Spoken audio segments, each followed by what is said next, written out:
Bulletin में सबसे पहले आपको बताएंगे ईरानी वज़ीर दाखिला इस्कंदर मोमिनी पाकिस्तान पहुंच गए हैं। उनके इस दौरे की तफसील के लिए हम बात करेंगे नुमाइंदा जियो न्यूज़ मरियम नवाज से। मरियम, वफाकी वज़ीर दाखिला मोहसिन नकवी की दावत पर पहुंचे हैं ईरानी वज़ीर दाखिला पाकिस्तान, क्या मसरूफियत रहेगी उनकी, कौन कौन सी अहम मुलाकातें शेड्यूल हैं? जी, ईरानी वज़ीर दाखिला सिकंदर मोमिनी आला सतह वफ़द के हमरा पाकिस्तान के अहम तरीन दौरे पर पहुंच चुके हैं और उन्होंने आते ही उनका इस्तकबाल वफाकी वज़ीर दाखिला मोहसिन नकवी और वज़ीर मुमलिकत दाखिला तलाल चौधरी ने किया और उन्होंने मुलाकात की वज़ीर दाखिला मोहसिन नकवी से, जिसके दौरान दोनों जो रहनुमा हैं उन्होंने गुफ्तगू की, जिसमें उन्होंने कहा कि जो ईरानी वज़ीर दाखिला सिकंदर मोमिनी है उन्होंने गुफ्तगू करते हुए कहा कि पाकिस्तान के साथ उनके ताल्लुकात जो है वो फकीदुल मिसाल हैं और ये दौरा उनका जो है वो उनके इस दौरे के दौरान उनकी अहम मुलाकातें रहेंगी। इसके अलावा मोहसिन नकवी वफाकी वज़ीर दाखिला ने कहा कि उम्मीद है कि ईरानी वज़ीर दाखिला अच्छा पैगाम लाए होंगे और उनका ये दौरा मुफीद साबित होगा। इसके अलावा ईरानी वज़ीर दाखिला के इस दौरे के दौरान, जो कि 2 रोज़ा दौरा है, वज़ीर आज़म शहबाज शरीफ से मुलाकात होगी। इसके साथ field marshal general Syed Asim Munir से भी उनकी मुलाकात शेड्यूल है। इस दौरे के दौरान इलाकाई सूरत हाल पर गुफ्तगू होगी। उसके साथ ही ये भी जो है वो दावा किया जा रहा है ज़राए की जानिब से कि जो ईरानी वज़ीर दाखिला हैं वो ख़ुसूसी एक पैगाम लेकर भी पाकिस्तान पहुंचे हैं। मौजूदा खत्ते की सूरत हाल के हवाले से आला सतह मुलाकातों के दौरान जो है वो गुफ्तगू होगी। आज जब ईरानी वज़ीर दाखिला पाकिस्तान पहुंचे हैं आपसे कुछ देर कबल, तो उनके हमरा उनके आला सतह वफ़द में गवर्नर जनरल सिस्तान बलूचिस्तान सूबा शामिल थे। उनके साथ नायब वज़ीर दाखिला ईरान के नायब वज़ीर अर्बन डेवलपमेंट ट्रांसपोर्ट और नेशनल ईरानी ऑयल कंपनी के सरबरा, वज़ीर ज़राअत के ख़ुसूसी नुमाइंदे और दीगर आला हुकाम उनके वफ़द में शामिल हैं। इस दौरान तमाम आला हुकाम अपने जो शोबे हैं उनके हवाले से भी खसूसी मुलाकातें करेंगे। तो आला सतह वफ़द आज से 24 घंटे शायद वक्त जो है वो पाकिस्तान में गुजारेगा। 2 रोज़ा दौरा इसको जो है वो कंसिडर किया जा रहा है और इस दौरान न सिर्फ मौजूदा खत्ते की सूरत हाल पर गुफ्तगू होगी, बल्कि जो आला सतह मुलाकातें हैं उनके अंदर दोनों ममालिक के जो बामी ताल्लुकात हैं, उसके अलावा जो दोनों ममालिक के मफादात हैं उनके हवाले से भी गुफ्तगू की जाएगी। बहुत शुक्रिया आपका मरियम, आप हमें तफसील से आगाह कर रही थी। ईरान और अमेरिका के दरमियान 9 दिन तक एक दूसरे पर तुंदोतेज हमलों के बाद अब एक बार फिर जंगबंदी की बातें सामने आने लगी हैं। ईरानी अहदेदार ने गैर मुल्की खबर एजेंसी से गुफ्तगू में कहा है कि सालिसों ने 10 दिन के लिए ईरान अमेरिका जंगबंदी की तजवीज़ दी है ताकि मुस्तकिल अमन के लिए बातचीत को आगे बढ़ाया जा सके। इससे पहले तर्जुमान ईरानी वज़ीर ख़ारजा इस्माइल बकाई ने सालिसों की जानिब से अमन तजवीज़ मिलने की तस्दीक की थी, ताहम इसकी तफसीलात बताने से गुरेज किया था। इस्माइल बकाई ने कहा था कि जहाँ एक जानिब ईरानी फ़ौज अमरीकी हमलों का जवाब दे रही है, वहीं दूसरी जानिब तेहरान का सिफारती महाज भी मुतहरिक है। अमरीकी वज़ीर ख़ारजा मार्को रूबियो ने भी ईरान से सिफारती हल का इशारा दिया और कहा कि ईरान की तरफ से बातचीत करने के लिए डायरेक्ट और इनडायरेक्ट सिग्नल्स मिल रहे हैं और अमरीकी हुकाम की ईरान से तवील मुद्दती अमन के लिए कोशिशें जारी हैं। इसी दौरान सदर ट्रंप ने एक ऐसा सर्वे सोशल मीडिया पर शेयर कर दिया जिसमें 60% से ज़्यादा अमरीकियों ने ईरान से अमन मुआहदे की हिमायत की है। अमन मुआहदे की मुखालिफत करने वाले अमरीकियों की तादाद इस सर्वे के मुताबिक 23% से ज़्यादा नहीं है। आपको अभी बताते हैं कि यमन के हुसी बागियों ने सऊदी अरब की बहरी नाकाबंदी का ऐलान कर दिया है। हुसियों की जमात अंसारुल्लाह के तर्जुमान याहिया सारी ने कहा है कि सऊदी अरब की जानिब से यमन के दारुल हुकूमत सना के एयरपोर्ट की बंदिश नाकाबिल कबूल है। अंसारुल्लाह ने इस बंदिश का जवाब बंदिश से देने का फैसला किया है। अंसारुल्लाह अब सऊदी अरब की बहरी नाकाबंदी करेगी।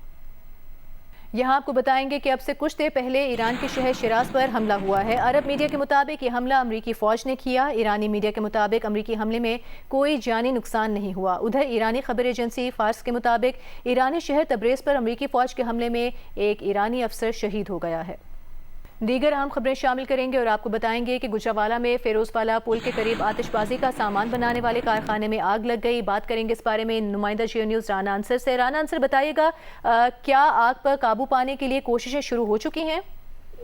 आज देखें, ये बिल्कुल गुजरावाला का इलाका है, फिरोजवाला पुल के करीब। यहाँ एक कारखाने में आतिशबाजी बनाने का सामान तैयार किया जाता था, पटाखे तैयार किए जाते थे, तो वहाँ पर आग लगी है। आग लगने के बाद जोरदार धमाका हुआ है कारखाने में, जिसके बाद कारखाने की छत गिर गई है। तो रेस्क्यू एहलकार जो है, रेस्क्यू टीमें मौका पर पहुंची है। रेस्क्यू के फायर टेंडर्स ने ऑपरेशन करते हुए आग पर काबू पा लिया है। इस वक्त कूलिंग का अमल जारी है। रेस्क्यू एहलकार जो ऑपरेशन में हिस्सा ले रहे हैं, उनका कहना है कि यहाँ कारखाने में जो भट्टी बनी हुई थी उसमें काम करते हुए धमाका हुआ। ताहम खुशकिस्मती से इस सारे वाक़े में कोई जानी नुकसान ताहाल नहीं हुआ है। जी, बहुत शुक्रिया आपका राना अंसर, आप हमें तफसील से आगाह कर रहे थे। अभी आपको मनाज़िर दिखाएंगे स्पेन के शहर मैड्रिड से, जहां वर्ल्ड कप फुटबॉल की फातिह हिस्पानवी टीम पहुंची है और उनके इस्तकबाल के लिए अवाम का जमे गफीर उमड़ आया है। मनाज़िर आप स्क्रीन पर देख सकते हैं। स्पेन फुटबॉल का आलमी चैंपियन बन गया है। 16 बरस बाद स्पेन ने एक बार फिर ये टाइटल अपने नाम किया है और जैसे ही football team Fatih football team पहुंची है अपने स्पेन के शहर मैड्रिड में, तो वहां पर उनके इस्तकबाल के लिए अवाम का जमे गफीर उमड़ आया है। लोगों की एक बड़ी तादाद मौजूद है फातिह टीम को वेलकम करने के लिए और उन्हें खिराजे तहसीन पेश करने के लिए। आपको बताते हैं स्पेन ने फुटबॉल का टाइटल अपने नाम कर लिया है, फुटबॉल का आलमी चैंपियन बन गया है और सनसनीखेज मुकाबला हुआ अर्जेंटीना और स्पेन के दरमियान वर्ल्ड कप के फाइनल में, और अर्जेंटीना को 0 के मुकाबले में 1 गोल से स्पेन ने शिकस्त दी है। ये मनाज़िर आपके सामने हैं स्पेन के शहर मैड्रिड के, जहां पर वर्ल्ड कप फुटबॉल की फातिह टीम पहुंची है और उनको वेलकम करने के लिए अवाम की एक बड़ी तादाद मौजूद है। नारे बुलंद किए जा रहे हैं, खुशी का इजहार किया जा रहा है स्पेनिश अवाम की जानिब से। मनाज़िर आप देख सकते हैं स्पेन के शहर मैड्रिड से, जहां पर फातिह टीम हिस्पानवी टीम को वेलकम करने के लिए अवाम की एक बड़ी तादाद मौजूद है। कराची के इलाके कायदाबाद में कत्ल होने वाली 3 साला बच्ची की DNA रिपोर्ट जियो न्यूज़ को मौसूल हो गई है। इस बारे में मज़ीद बात करने के लिए हमें ज्वाइन किया है नुमाइंदा जियो न्यूज़ राहिल सलमान ने। राहिल, बताएगा क्या वाज़े हो सका है इस DNA रिपोर्ट से? जी सारा, 23 जून को यह कायदाबाद के इलाके से 3 साला बच्ची की लाश मिली थी और जो इब्तदाई फाइंडिंग्स थी डॉक्टर के मुताबिक तो बच्ची के साथ सेक्सुअल असॉल्ट किए गए थे। जिसके बाद फिर बच्ची की लाश, उसके कपड़ों और जिस बोरी से लाश मिली थी उसमें से सैंपल लिए गए थे। मजमूई तौर पर 25 सैंपल लिए गए थे और जिसके बाद फिर DNA रिपोर्ट अब मौसूल हो गई है। उसके मुताबिक जो बच्ची की शर्ट है उसमें से कम से कम 3 अफराद का DNA मिला है, जबकि बच्ची के ट्राउजर से 2 अफराद का, और इसी तरह जो बोरी जिसमें बच्ची की लाश थी उसमें से भी कुछ DNA मिले हैं। जिसके ये लगता है कि 3 से 4 अफराद के DNA जो अब तक मिल चुके, जबकि इसके अलावा उसकी जो बॉडी है उससे कुछ इंसानी बाल भी मिले थे। लाश पे जब लाश मिली थी तो उस पर झाग भी निकल रहे थे और जिसकी वजह से ठीक है, ये तमाम तफसील है इस DNA रिपोर्ट की। बहुत शुक्रिया आपका राहिल। लाहौर में एंटी करप्शन हुकाम ने रिश्वत लेने के इल्जाम में मेयो अस्पताल के मेडिकल सुपरिटेंडेंट डॉक्टर अब्दुल मुदब्बिर को हिरासत में ले लिया। तर्जुमान के मुताबिक डॉक्टर अब्दुल मुदब्बिर को रिश्वत लेने की वीडियो सामने आने के बाद तफ्तीश के लिए हिरासत में लिया गया। इसी दौरान मेयो अस्पताल के सिक्योरिटी इंचार्ज ने थाना गवाल मंडी में दरख्वास्त दायर की है कि नामालूम अफराद मेयो अस्पताल के MS को अगवा करके ले गए हैं। हमास ने अपने नए सियासी सरबराह का ऐलान कर दिया। डॉक्टर खलील अल-हैया को तहरीक के सियासी दफ्तर का सरबराह मुंतखब कर लिया गया है। डॉक्टर खलील अल-हैया याह्या सिनवार के जानशीन की हैसियत से अपनी जिम्मेदारियां संभालेंगे। अमरीका की जानिब से ईरान की बहरी नाकाबंदी जारी है। अमरीकी सेंट्रल कमांड का कहना है कि आज नाकाबंदी की खिलाफ वर्जी करने वाले कमर्शियल जहाज को नाकारा बनाया गया है और 7 कमर्शियल जहाज़ों का रुख मोड़ा गया है। स्पीकर ईरानी पार्लियामेंट मोहम्मद बाकर कालिबाफ ने कहा है कि ईरान अब अमरीकी चालों को समझ चुका है। जंगबंदी के दावे करके अमरीका नया फौजी साजो सामान खिते में पहुंचाता है।